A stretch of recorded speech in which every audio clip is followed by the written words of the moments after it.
Good evening, everybody, and welcome to the Pullman Police Advisory Committee. Today is Monday, September 12th. I am Stephanie Rink, the chair. We will start off with our roll call. Dr. Macon.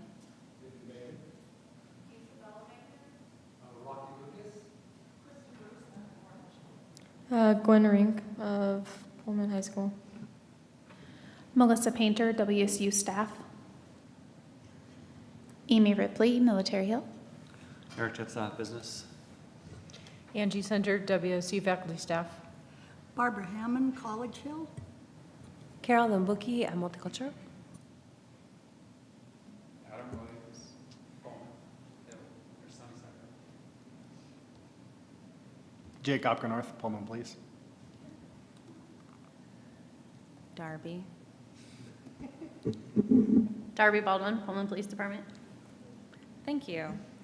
So our next item of business is the approval of the minutes from August 8th. While I was happening to be in Scotland hiking, it was amazing. Do we have any comments, questions, edits on those minutes?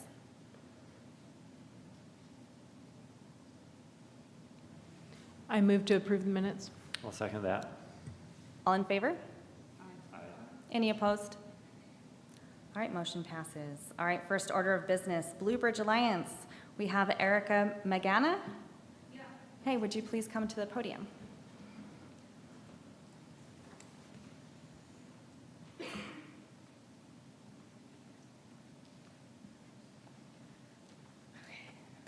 Hello. Oh, okay, I talked to this thing. Oh, wow. I'm already off to that. Sorry. Okay, so hi, my name is Erica Magana. I'm a PhD candidate at WSU. Criminal Justice did not take my picture.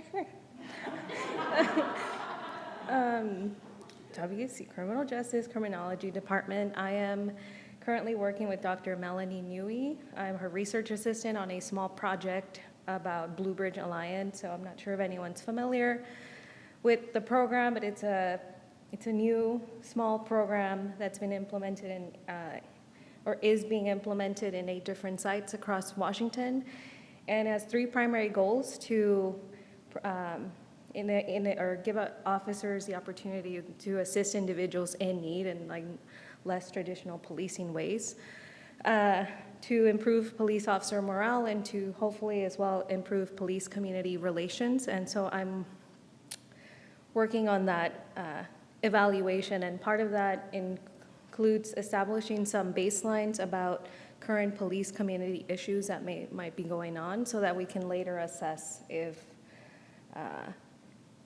this program has facilitated any changes in those police community relations. And in the ideal world, we would have all the time and money to do a survey that would go out to the entire community, but that's just not feasible right now.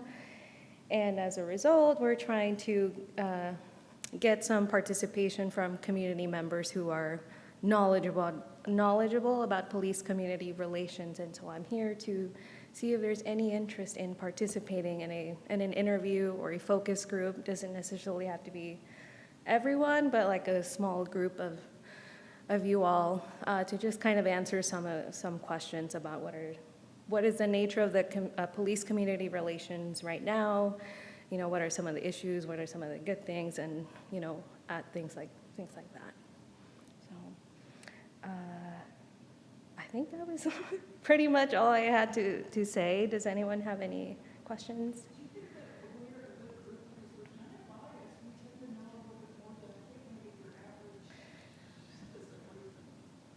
So first, can you talk into a microphone? Okay, can you hear me? Yes. Okay, I wonder if we're the right group to ask about this, since I think that we tend to know more than your average citizen, but it's your thing, so you tell us. No, that's a very valid point, and we talked about different ways about approaching this, but like I said, we're kind of on a time constraint because it's a pilot program and their funding and budget is all limited. So like I said, ideally, we would send a community survey to all of Pullman, but we also have 8 different sites, and so facilitating that is really challenging. And we're aware that there may be some biases, but we also feel that this might be the best group who is aware, who does have that knowledge, as opposed to me stopping a random person, like Walmart or the street and asking them for their opinion. So I will say, Krista, is I think that's actually a very good question, and we are a very good group to do this because we do have an understanding better than some, that we're able to pinpoint on what our police are doing well at, but also what maybe they can do better at. I was just going to wonder if, like, perhaps we could recruit folks, because I mean, I know of a few folks who, if provided that opportunity, might want to come to a focus group like that. But then if we are going to do it, then I'm not sure if we would want to mix it. So that was just my question. It would be better if we did it, because I'm in agreement with Krista, or would it be better if we recruited citizens who are not connected to the police in any way to offer their perspectives? That's also another valid point. I would have to run it by my supervisor. We're also trying to kind of contain the number of individuals. Again, not that I want to harp on timing and funding, but that is a big limitation. So I can definitely get back to Darby, and maybe Darby can help me bring this information back. But that's a great idea, and I'll definitely run it by her. Melissa? I have two questions. The first one is, what is your timeline like for getting these surveys? Ideally, within the next 2-3 weeks, we would really like to get this rolling sooner than later, because as more time progresses, we can't really say, hey, these are some of these baseline measures of how, where the relations were at before this program was implemented.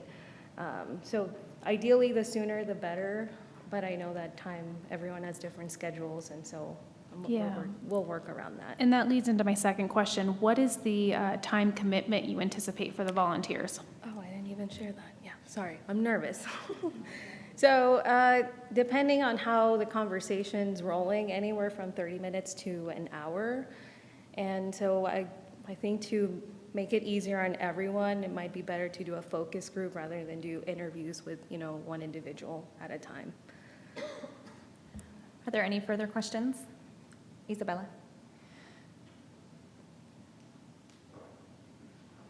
So will there be like a age requirement? Because I'm 17 and this sounds very interesting. Actually, there is an age requirement. We got IRB approval for adults 18 and over, unfortunately.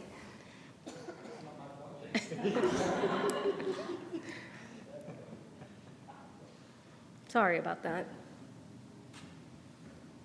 So just real quick, so you have officers that are participating in the program, and so they have the vouchers, they can then use those to solve problems. Yes. So you're interviewing the officers that are participating. No, we're doing a survey. I guess what I'm saying is there a targeted way to identify the officers who were involved in the program that use vouchers, and then the people that they directly interacted with could become, right, a population that you interview, right? So like a targeted population, since those are the people that receive the program or the manipulation, like the treatment. So that could be one way to get at community members, and then also use that same strategy to get people that didn't receive the treatment. Right, and so you're trying to isolate and understand how effective is the voucher program. Right. So that might be one way to get a targeted way to the community, just as something to consider. Yes. So unfortunately, I don't think we'll have access to that information. It's more discretionary based, so we won't be able to reach out to those individuals. Okay. Yes. But thank you. Yes. Any final questions? So Eric, if it's appropriate, if anybody's interested, we'll have them email Darby, and then she can send you everyone's contact information who reached us out. That would be great. Yes, and then I can work on scheduling a time that works for everyone. Wonderful. Thank you so much. Thank you.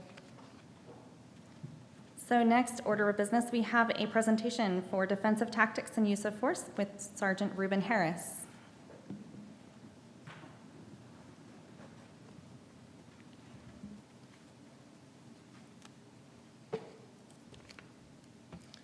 Hello, thanks for having me, and thank you all for being here.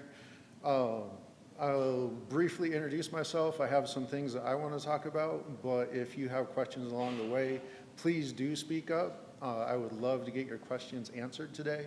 So I'm newly a sergeant with the Pullman Police Department. I've been with Pullman PD for 23 years. I've lived inside the city limits of Pullman for most of that time. I've got 4 kids, a middle schooler, a high schooler, a college student, and a post-college student. And I've also been heavily involved in Parks and Rec soccer for several years. So coaching middle school and then playing in the summer league. And I knew this was going to happen, but it's very disappointing. With my promotion to sergeant, now I'm stuck on swing shift and I can no longer coach. So that's a little bit sad. So I've been a firearms instructor since 2004. I recognize some of you from our practice with the Citizens Academy stuff, so I apologize if I'm too repetitive. I'm also on the Whitman County Regional SWAT team and currently the team leader and team commander.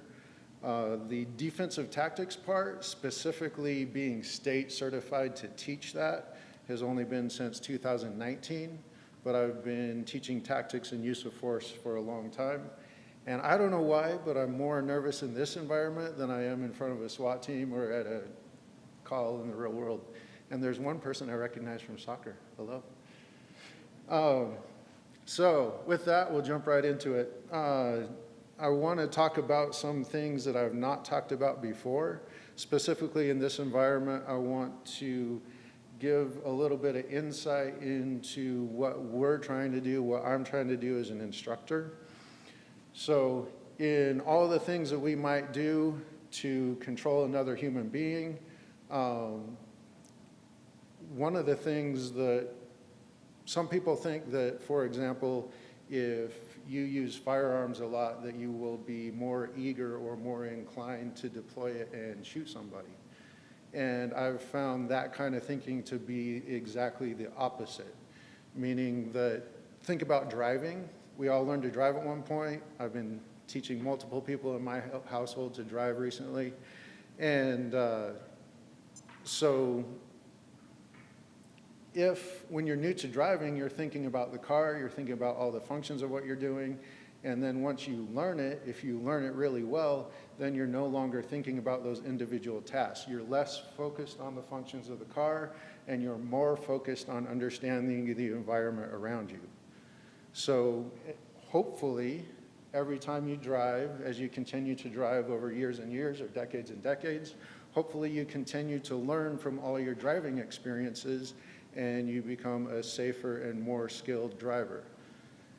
My goal in teaching defensive tactics and in teaching firearms, all the use of force stuff, is that we become so comfortable with our tools that I no longer have to think about the handcuffs. I don't have to think about the firearm.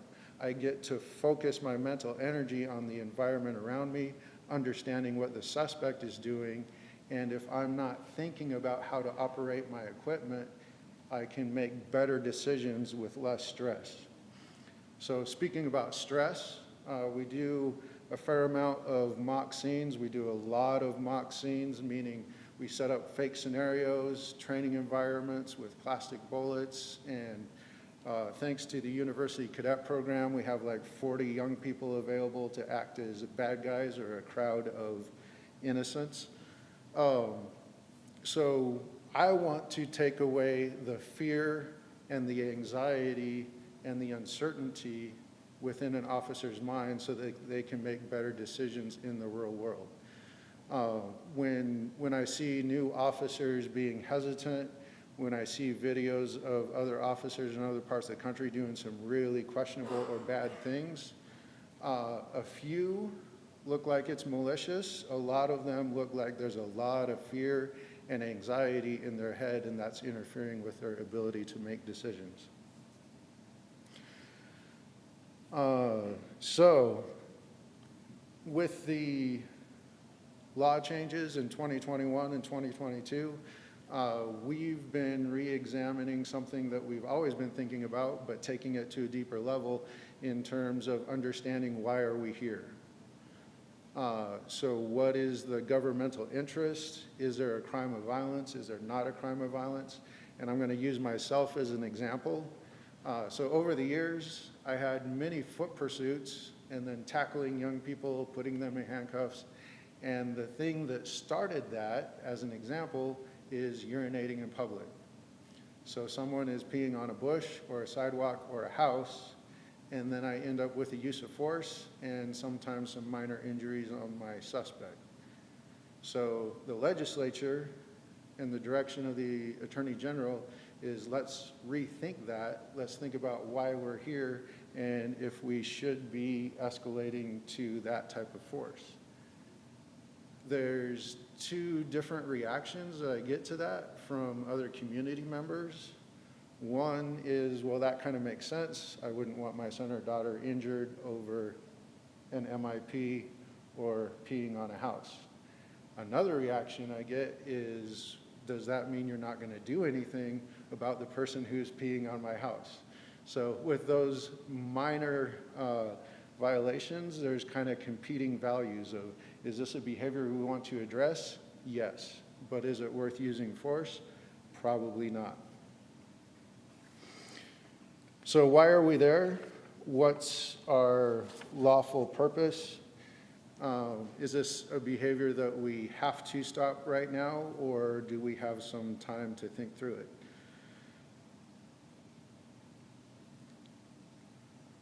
So when we make a decision to use force, we encounter somebody. I'd like to explain a little bit here. Jake, are you willing to stand up and be my model again? Anybody else want to volunteer before I ask Jake to do this?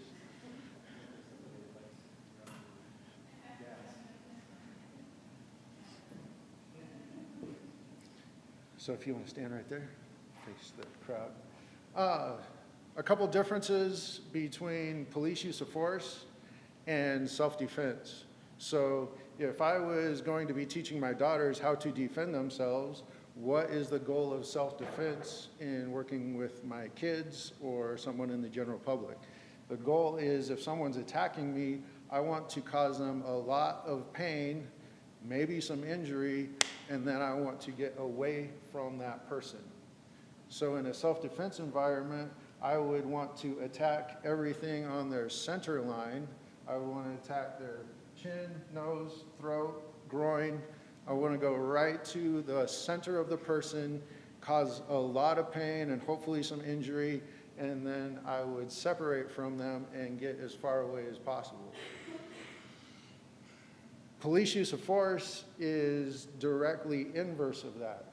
So think about that center line, think about all those sensitive areas. All those sensitive areas that I would train you to use if it was self-defense, I'm going to avoid and train away from with police officers. So if I think I'm going to die, I might have to attack those sensitive areas. But initially, I'm going to attack everything on the outside. I'm going to go for large muscle groups. I'm going to go for shoulders and elbows as handles. I'm going to try to get Jake off balance and facing another way and work on the outside and try to get outside of him. When we use force, when we train to use force, we want to think about what type of pain or injury would I expect to cause my suspect. And based on their actions, is that a good course of action or not? So the state and the Pullman Police Department divides use of force up into three general categories: a low level, an intermediate level, and then deadly force. So a low level is, I don't expect to cause injury. I might cause some temporary pain, but I'm going to, it would be all of my open hand techniques. So grabbing a hold of and grappling with somebody is all lower level things. I'm not expecting an injury. I'm just trying to get physical control of this person.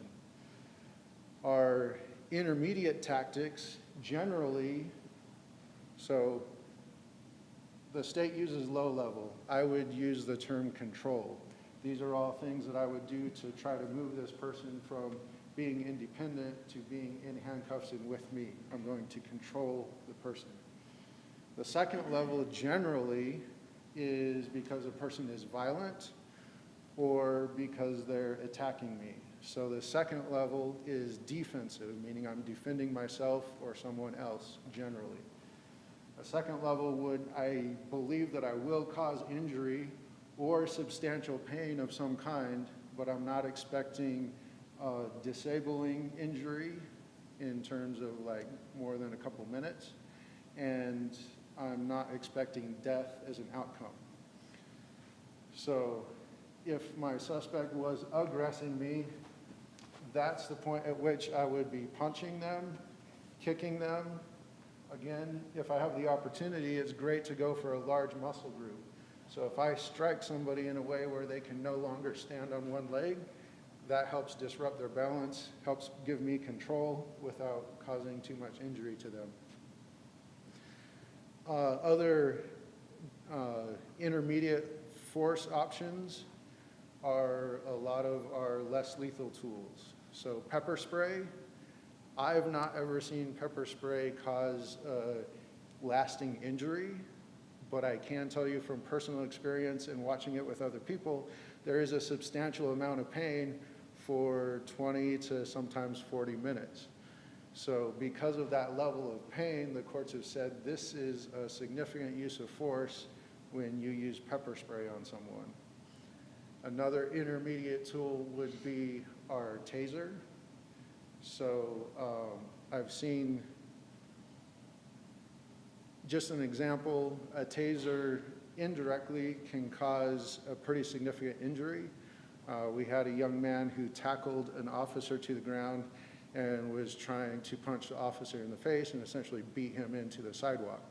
The officer was not seriously injured, but it came close. When a second officer showed up, that suspect took off running. So due to the violent felony attack on the officer, the second officer tased the running suspect in the back. Your muscles lock up, suspect falls forward, and he didn't injure his skull, but he definitely split his scalp open, and there was a lot of blood on the sidewalk. So those types of injuries, we want to have a clear justification for that, meaning violent crime, that is a violent felony attack on the officer. And then our less lethal impact munitions, we have 40 millimeter and other tools, so things shooting a little bit of Nerf and plastic at my suspect from a distance is, it's like getting hit by a very fast fastball in baseball. It's gonna cause a lot of pain, but very unlikely to cause injury as long as you're staying away from the upper chest and head.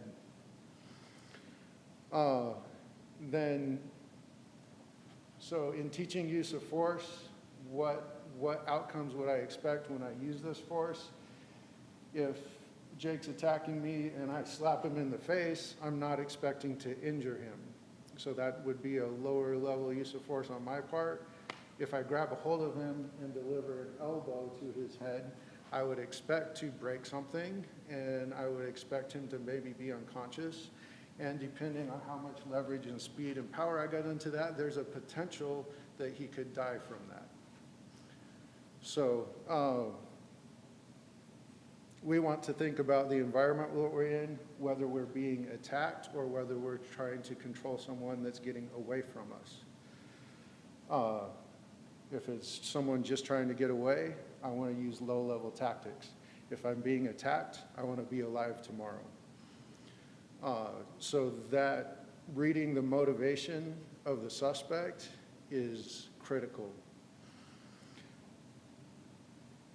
So with that, it's,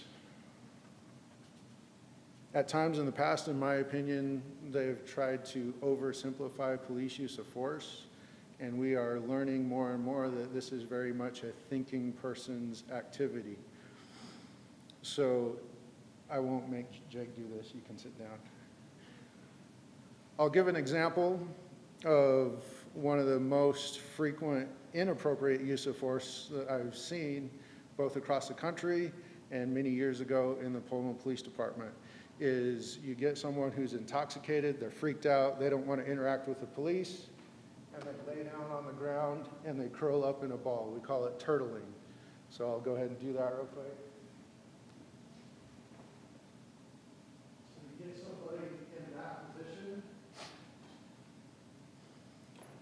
So what I want to talk through briefly, and I'll let you imagine that, or I don't know, Jake, are you willing to do that? Turtle? Yeah. Lay down? Sit Yep. down?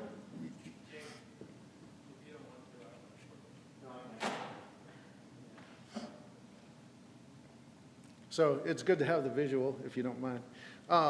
So if I have somebody in that position, I don't have control of their hands.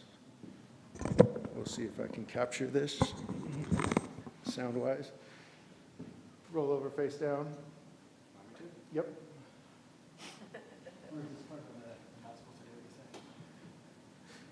So if Jake tucks his hands into his chest, I don't directly have control of his hands. He is not in handcuffs yet, which, again, think about the purpose of our use of force. Our purpose is to control our suspect, and I want to inform our tactics with our destination. So when we get hands on somebody, 99% of the time, our first destination is handcuffs. At that point, it's easier for us to control another human being, and it's less likely that they'll do something that would cause themselves to be injured. Is Jake in handcuffs? Absolutely not. Do I have control of his hands? No, not really. But, so what used to happen sometimes, some places, was the officer, again, you get the fear and anxiety. I don't know what's in his hands. I can't see his hand. So then you get an officer who's fearful, anxious, and maybe a little bit frustrated that they're not able to immediately overcome their suspect. And I won't do this with any force, but what would happen is a bunch of strikes saying, get your hands out, get your hands out. Completely inappropriate because we're not thinking about the circumstances and we're not thinking about what we already have. So one of the things I already have right here is I don't have him in handcuffs, but I have quite a bit of control of his hands. He can't use his hands against me. Make sense? So if I put a bunch of pressure on him and I'm able to keep his hands to the ground and maybe have a second officer, I need to recognize I have some physical control of my suspect, and because I do, I don't need to be in a hurry, and I definitely don't need to injure him. Making sense? So I'm not going to go into all the techniques, but we've worked on other ways to pry an arm out from underneath our suspect.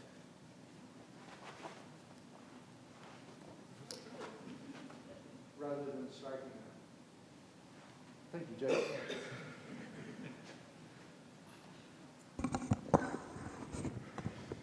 While you're thinking about that, just one of the questions that came to mind was, it seems like one of the common dangers when you're wrestling, waiting for support, is the risk to your own firearm.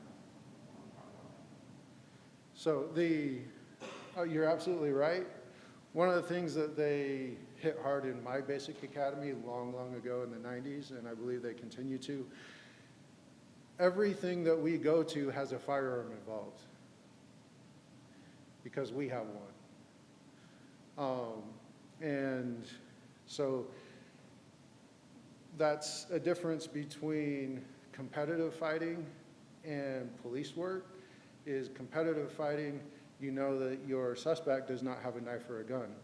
You know that you don't. You know that even if you're unconscious, nobody's going to shoot you in that environment. You have a bunch of rules about what can and cannot be used on you. We don't have that environment. We don't have those rules. So one of the things that we're most concerned about, and I've gone to multiple funerals of officers, is if I lose consciousness, if my suspect attacks me and I lose control of my brain and body, it's not unusual for the next thing to be the suspect taking my own gun and executing me before they leave. So when you have substantial risk of such a horribly bad outcome, we need to make sure that that does not happen. I also don't know the background of my suspect most of the time. I don't know what they've been training in. If you're a fan of MMA or not, some of them look like they have sculpted bodies, and some of them in the heavyweight division do not, and they can knock you out just as effectively as anybody else. So I don't know what my suspect is armed with. I don't know their background. I don't know what they've been training for. And we also, getting back to the thinking part of this, we have a lot of different officers with different skills and different statures. So a couple of the people that I train are right around 300 pounds and much, much taller and bigger and stronger than I am. And there's some problems they've never encountered, because as soon as they reach out and grab someone, it's pretty much the struggle's over. Then I'm kind of right in the middle as far as physical stature, and then I have some officers who are barely over 100 pounds, and they have the luxury of not spending as much on shoes because it's in a child's size. So there's the circumstances of our suspect. Are they trying to get away? Are they curled up on the ground and just resisting everything that we're trying to get them to do? Or have they turned and attacked me? I need to understand that, because that informs whether I can just grab a hold or whether I need to start striking to defend myself. Then it's also the apparent skills of our suspect versus the known skills and abilities of the individual officer. Other questions?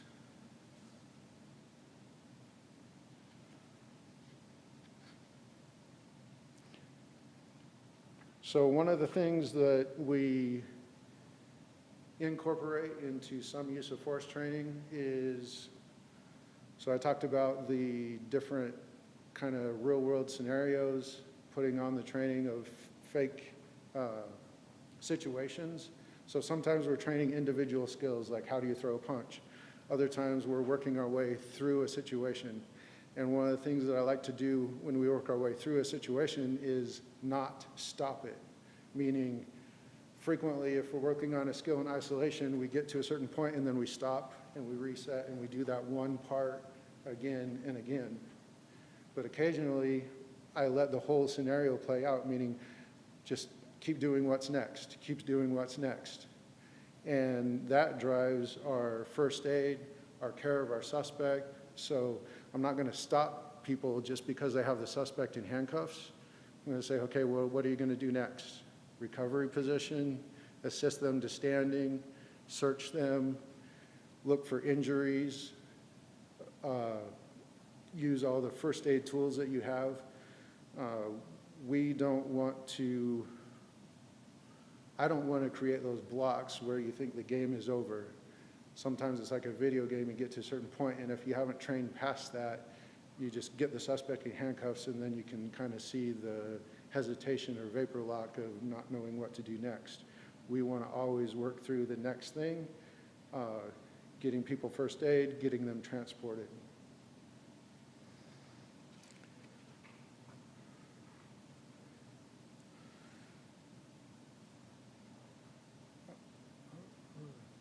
I think I'm getting close to time. Another key concept is, so there's the physical stature of our suspect, but then there's the condition of our suspect. Here's what I mean by that. The state calls it reasonable care. So we've interacted with people with developmental disabilities or with different levels of autism and similar conditions. So when an obviously autistic teenager who's almost as big as Jake is getting real excited about wanting to see the feet of the female officers present, I'm going to interact with that person very differently than I would a more able and motivated suspect. Meaning, if that person throws a punch at me, I'm not going to automatically injure them the way that I would a highly motivated, more violent suspect. So we need to understand who we're dealing with. Are they a child? Are they pregnant? Is their ability to communicate with us limited in terms of being deaf or not understanding English? I need to slow those things down and try to find a way to communicate through the problem.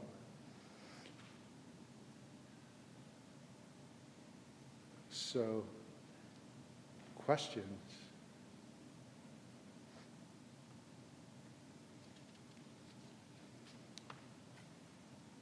Thank you. Thank you, Sergeant Harris. Nobody has questions for him?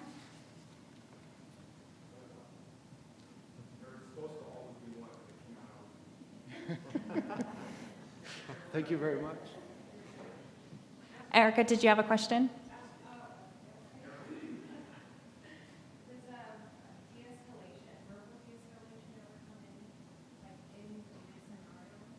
Yes. So the question was, does de-escalation and verbal de-escalation come into this scenario? I kind of skipped that just because of my time limitations. I wanted to focus on some of the physical things. So de-escalation takes many different forms. The recent model policy from the Attorney General does a good job of laying out some of those things, because de-escalation is a new word, and officers sometimes get frustrated if there's a new word that nobody's really defined. And thankfully, when they came out and actually defined it, the things that they want us to do are the things that good cops have always been doing.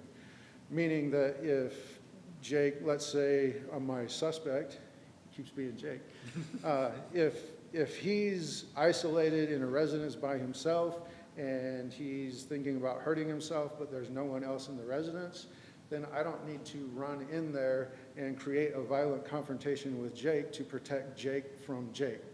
That doesn't make sense. If there was another person threatened by him, changes my motivation entirely. So de-escalation, first thing is, do I need to be there? How close do I need to be? Can I stand over here and talk to a person in crisis rather than walking up to them and creating a physical interaction?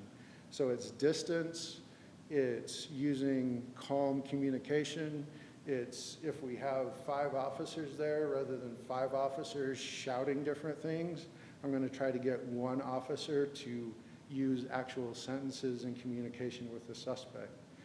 One of our newer to us officers, Jared Alberton, is very, very good at communicating calm to people in crisis. So I've found that over the years, I'm kind of a tense person, and I sometimes project that to people. Jared is a very calm person, and he drops his voice, and he's relaxed. He's ready to go, but he just communicates calm, and that's well received by people. So I'm trying to work on that myself. Thank you. Thank you, Sergeant Harris. Okay, we have Pullman School District, our school resource officer, Scott Patrick, here to talk about the data review.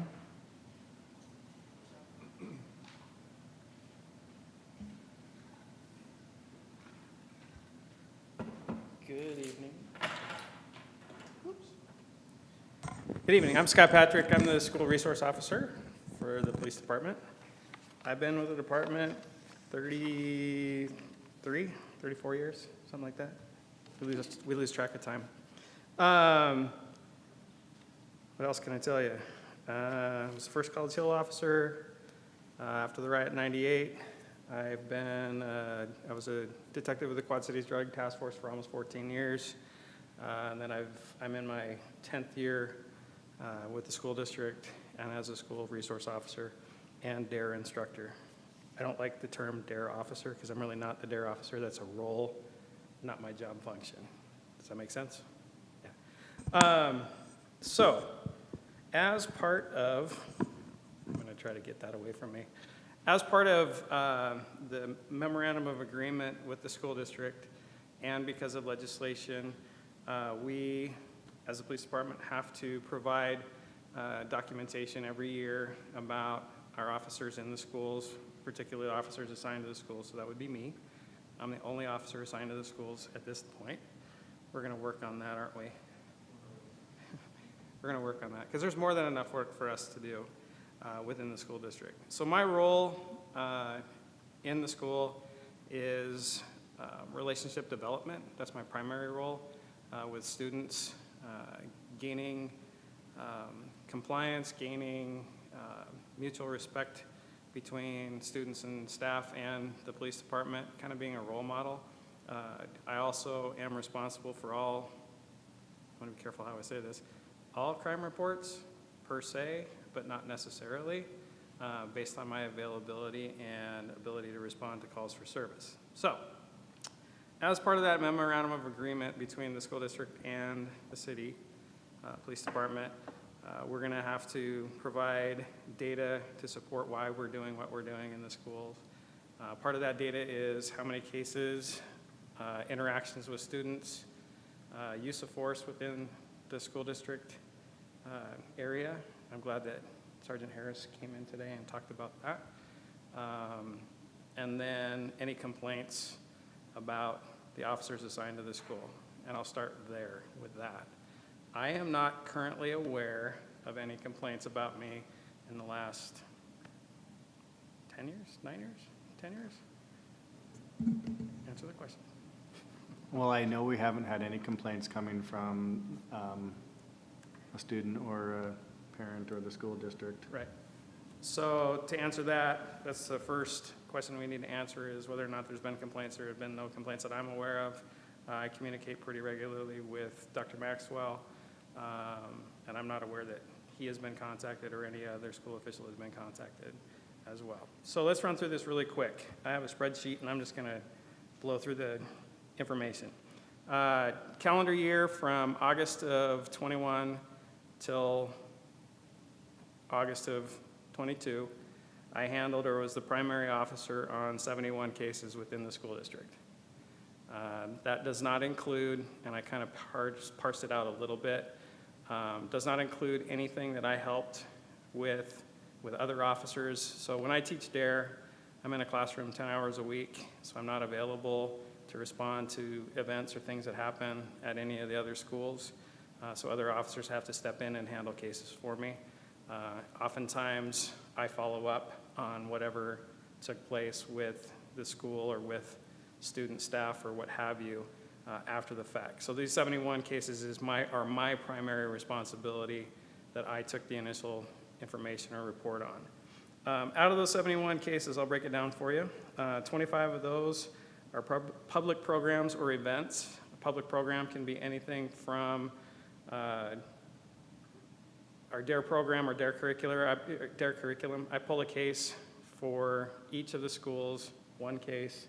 I don't pull 10 cases every week, but I pull or generate a case for each school at our start of our DARE program, and then I pull a case for our DARE graduation after our culmination of 10 weeks. An event could be working high school football games, dances, prom, etc. I do presentations within the high school, social media, safety, drug awareness, trying to think what else. Just kind of a catch-all is the public program or event. Did 9 welfare checks, and oftentimes what that encompasses is students not attending school on a regular basis, or staff members are concerned about living in conditions or environment or something else.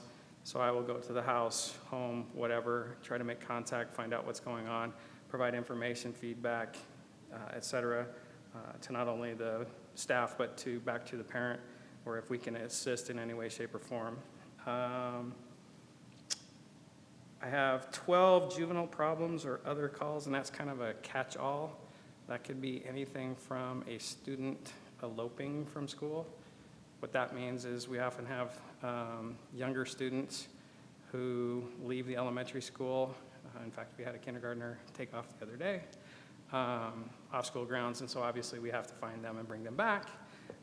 So it can include that. It also could encompass a student acting out in the classroom, causing a disruption or failing to follow instructions, reasonable instructions, et cetera, from a staff member.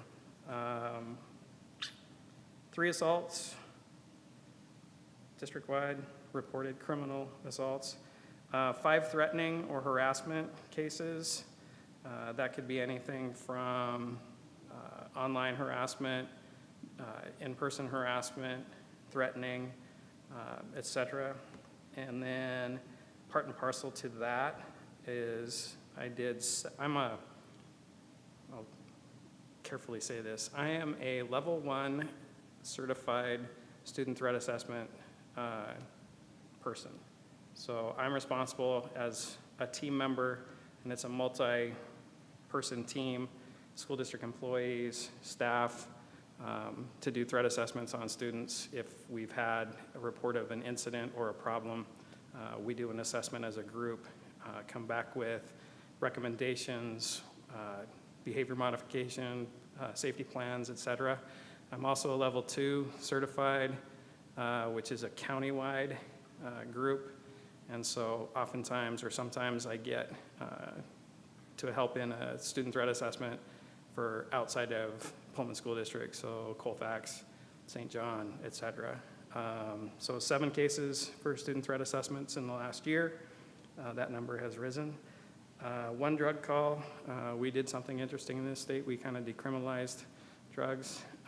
So I don't get contacted a lot anymore because we just make a referral. There's no criminal conduct or anything associated with that. So I'm not saying that we don't have drugs in schools or we don't have a drug issue, but it's just not handled the same way it used to be. 2 runaways. And then out of all of those cases, 6 cases referred to the Whitman County Prosecutor's Office or Whitman County Juvenile Services for charging, which is a fairly low number overall relative to the number of calls that we handle or I have handled in the year. I can give you a breakdown by school if you'd like. Officer Patrick, can I ask a question? Yes. So you mentioned about the drugs. Mm-hmm. So is there nothing since they're minors? Nope. Oh. So Microphone, please. If it's marijuana, right? any drug, Referral? it's a referral. So what we do is we give them a form that says, basically it says drugs are bad, and we give them information on who they can contact for substance abuse help. Have to give that form to them twice. The 3rd time, we would refer that case to the Whitman County Prosecutor Juvenile Services. They would probably get diversion the first go around, and so probably the 4th time, if they came back again in possession, then they might be criminally charged. Hmm. So if they have like heroin, it's still just a Yep. vacuum pump? Yep. Yeah. 14 years in the drug task force is the craziest thing I've ever encountered. In fact, the conversation I had with the parent, I said, I'm going to have this conversation with you outside of earshot of your child. I'm going to give them a form that basically says drugs are bad, seek help, here's some resources available to you. And the parent looked at me like I was nuts. And I said, this is where we're at. We still seize drugs, whatever, but we don't criminally prosecute any longer. And I see both sides of it, don't get me wrong. And, people who have substance abuse issues need help, need assistance. But I think the message that we're sending to young people is kind of a mixed message. So it's kind of where we're at. Do you want me to break down the schools by school? Or did I answer your question? Okay. By school, 33 cases at Pullman High School. I'll say this, my primary responsibility is Pullman High School. I have an office at the high school, so I spend a whole lot of time at the high school. You can ask those two, they know. Lincoln Middle School, 11. Jefferson Elementary School, 7. Sunnyside Elementary School, 2. Kamiak Elementary School, 5. And Franklin Elementary, 8. So that kind of breaks down the outline. And I didn't include everything because I don't think there's a possible way that I can include everything. Cases that I help with that are outside of not my personal responsibility, another officer's case. I can give you an example. We had students involved in a fight over a weekend. I helped that officer. Unfortunately, that spilled over into the school the next on Monday. I helped that officer investigate that and come up with information to put together and put the case in front of the prosecutor and juvenile services. So that's just kind of a nutshell.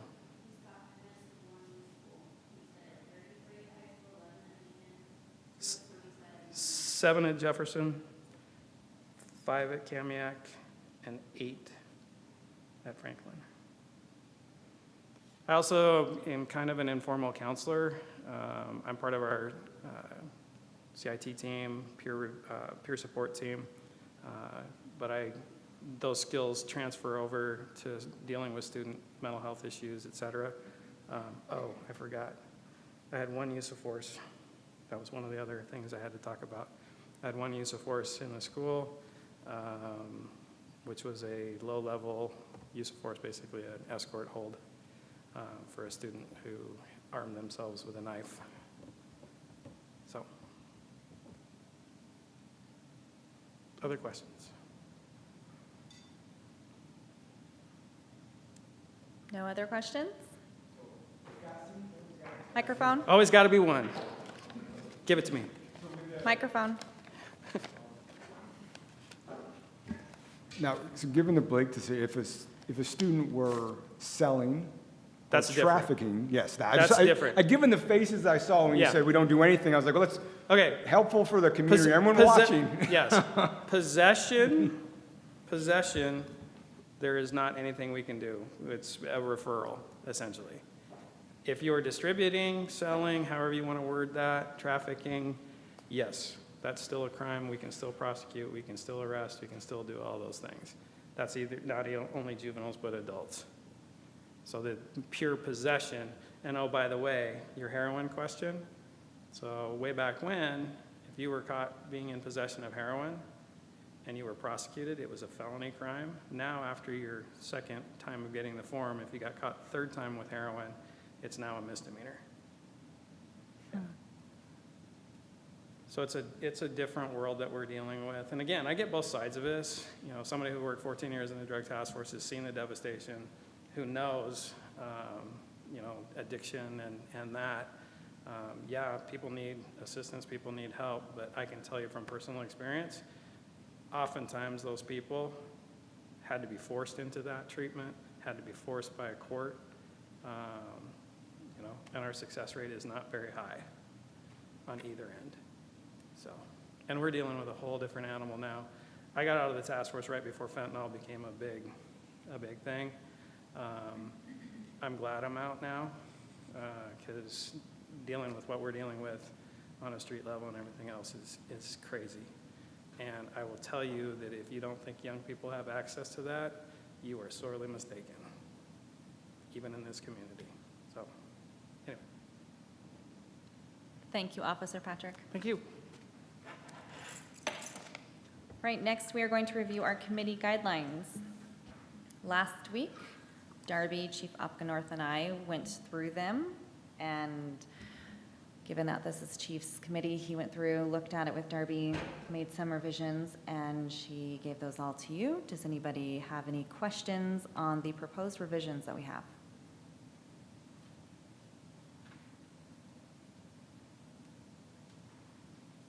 Did everybody review said proposed revisions? Okay. I'm going to ask a question. So I noticed the ASWSU you crossed out and just said WSU student. Yes. Did you have, did you have, I assume you're thinking of treating it just like you would all the other constituencies, as in it's not selected by some university. Right, so organization. they will still have to apply.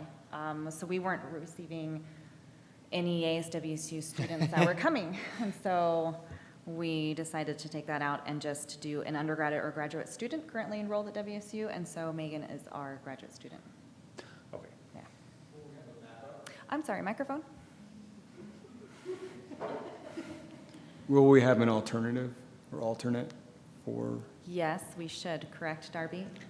Yeah, so the thought is to combine the ASWSU constituency and the GPSA and just make one WSU student constituency, largely because like ASWSU changes who they give us every time the student population changes, and it's not been super successful.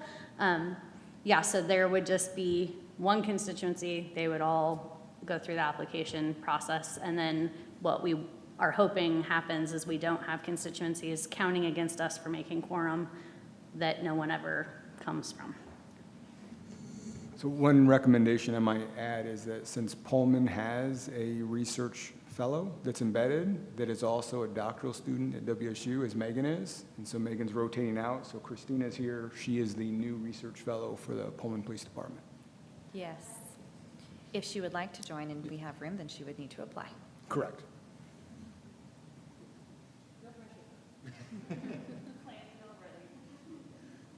Any other questions?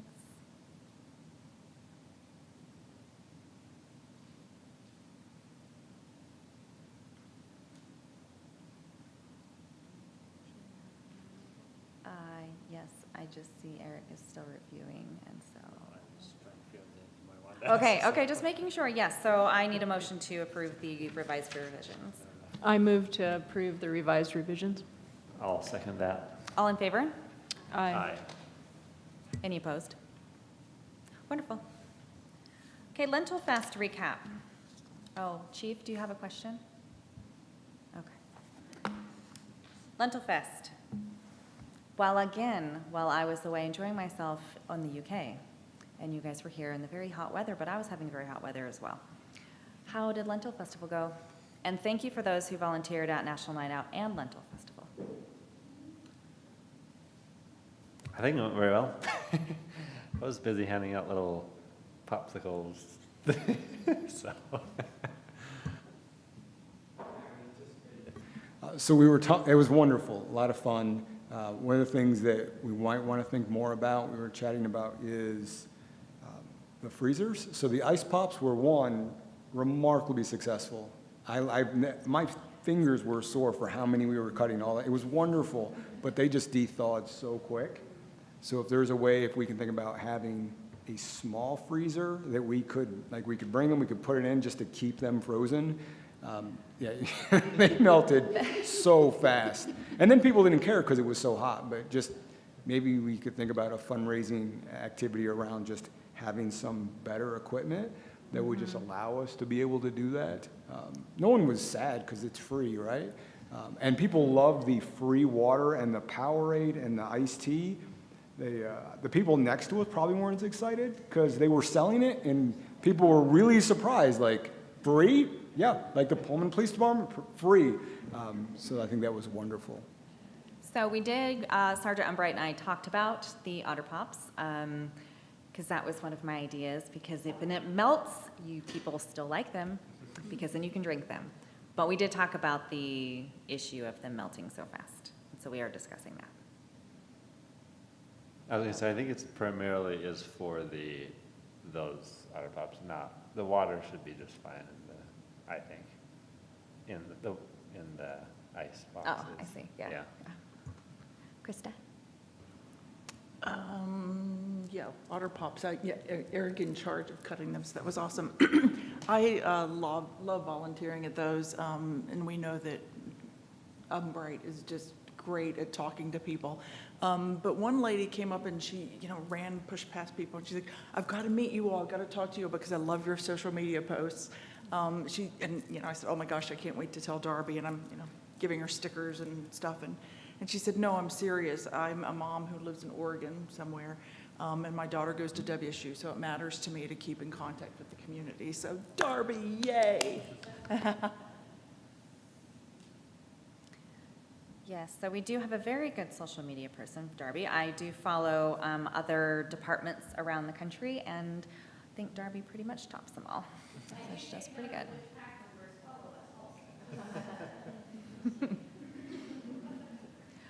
Anybody else would like to comment on either National Night Out or Lentil Festival? How about social media? Do we get extra credit if we share your post? Oh, yes, always.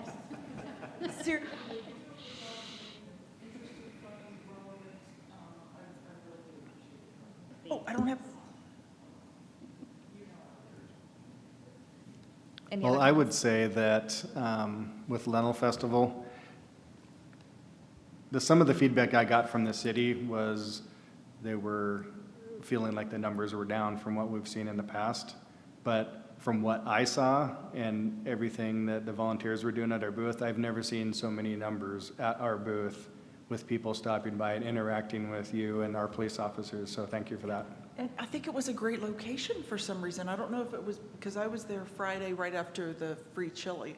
So, I mean, it was just right there and it was perfect. And people actually stopped and engaged. It was wonderful.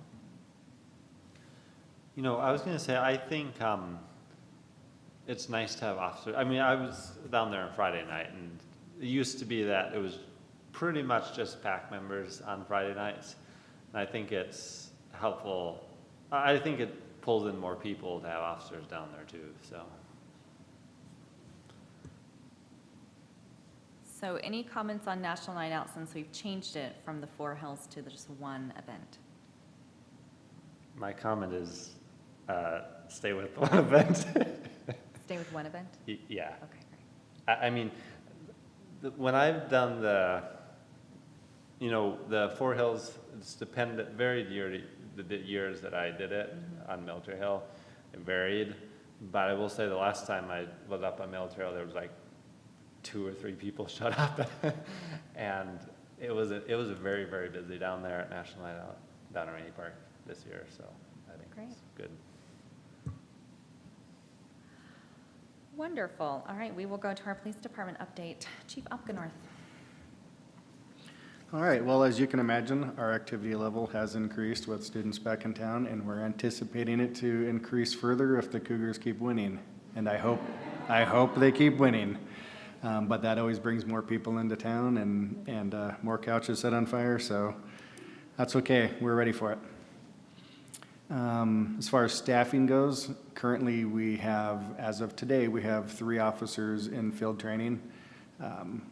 I just swore in our newest officer, Abby St. Andre, this afternoon. She graduated last Thursday from the Basic Law Enforcement Academy, so she will actually start field training on the 15th. Our other 2 officers, one should be getting out of training in about a week, and we're still working on the second one to get him through training. So that's going well. We have 1 officer in backgrounds right now, and we'll be doing oral boards, looking for another officer to make that offer and start backgrounds soon.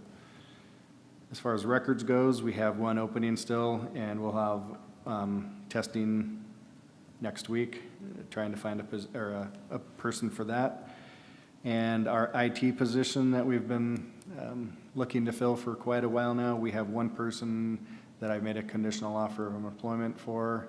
So we've moved through backgrounds, and I don't anticipate that's going to be a problem. I hope that maybe by the 1st of next month, he'll be with us. Other than that, as you noted, Sergeant Umbright has been doing a great job with some of our community engagement efforts. We're kind of done for the year on what we have planned.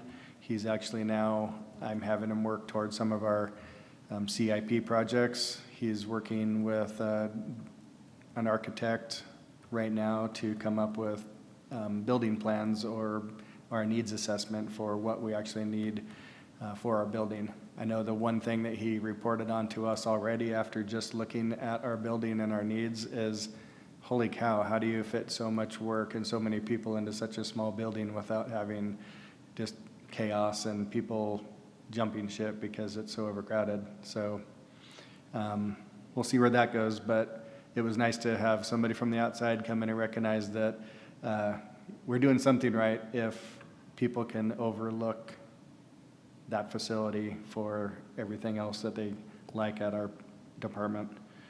We're also, in a couple weeks, we'll have a radio study that'll get underway. As our city grows and our population expands farther and farther out from the center, we're finding that our radio coverage isn't adequate.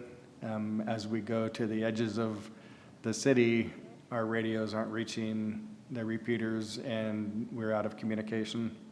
So we're trying to, we're funding a study this year to find out what it'll take to increase our radio coverage throughout the city.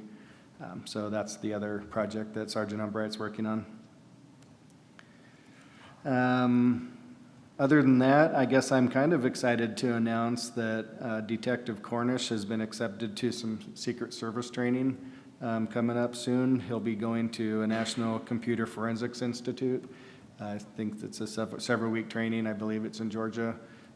top of the line training when it comes to computer forensics and cell phone forensics for investigations. And that's perfect because if you haven't heard, the detective with Moscow PD Police Department that was excellent in this field has retired, so we're losing a local resource, but we're able to get one of our people trained and fill in for that. And as you heard, we're moving forward with the Blue Bridge Alliance. Hopefully, we're hoping by this week, but if not this week, soon, we hope to have those 10 officers with debit cards that they can use to help out people in need. That's funded by Blue Bridge and being part of this pilot program. And that's all I have to report at this time. Do you have any questions? Any questions for Chief?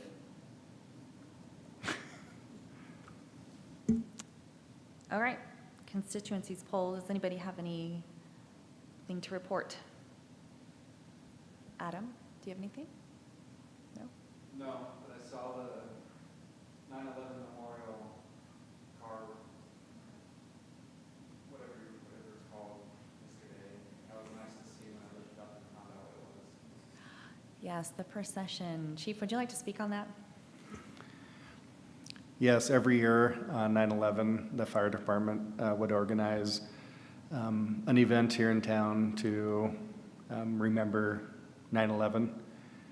What has been happening in locally is in other years before this was Clarkston, I think, or down in the LC Valley would have a silent procession and invite our agencies to join them.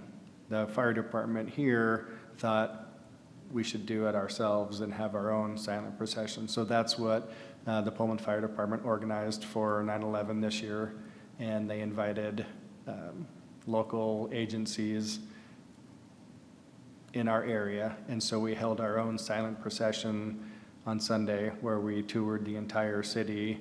I don't know how many cars, but Pullman Fire, Palouse, the Fire District, State Patrol, WSU PD, obviously Pullman PD, Whitman County Sheriff's Office, we all were represented in the silent procession, and we drove a loop around the city. It was nice to see, and hopefully if we continue this in the future every year, it'll be something that people will know what this is when they see it, because I did get a lot of comments as we were slowly driving by people with people asking me, what are you doing? So, yeah, maybe Darby needs to help the fire department out with their social media. They were following our social media. And then it ended here at City Hall with some speeches, and then we wrapped it up. Thank you. Anybody else have anything to report? Krista?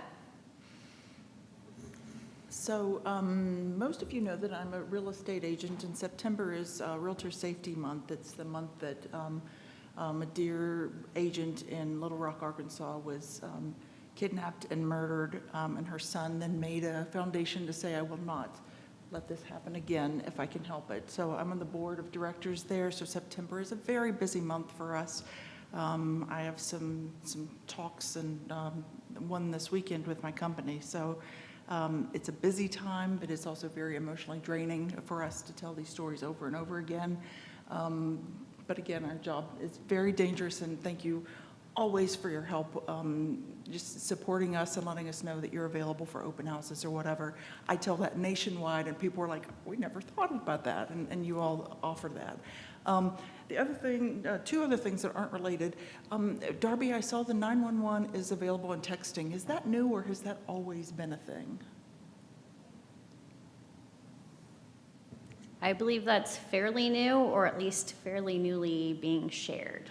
That's super awesome, thank you. Because it's not just, if you're in a closet, trying to be quiet, but we have hearing impairment. It's just awesome, so I'm grateful for that. And the last thing, does anyone know when the Center Street construction stuff is going to be done? Never.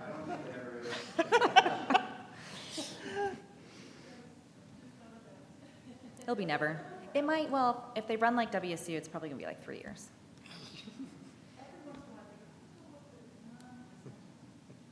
Yeah, it makes my Starbucks run a little bit longer, but it's okay. I'm very free streets into it, so I. Yeah, so you must live on like what, Center Street or a City View or one of those, because. Oh, you are. How did you have a helicopter? All right, so does anybody else have anything to report? Yes, Gwendolyn? So at the high school, the seniors were learning now about FAFSA today and tomorrow with our career choices / civics class. And we have our first senior meeting this Friday, and then the Pullman High School football team finally won against the Moscow Bears. And then, I don't know about orchestra. Are you in orchestra, Lisa? Okay, used to be.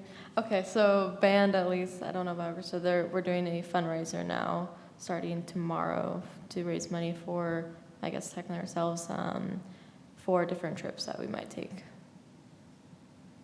Yeah. We're selling popcorn this year from Portland, somewhere. Good information. Anybody else? Do we have any public comment? Okay, hearing none, so our next meeting is October 10th. Darby, can you remind us what is on the schedule for October 10th, or do we have anything on the schedule? All right, I guess we will have to find something. All right, have a lovely evening, everyone.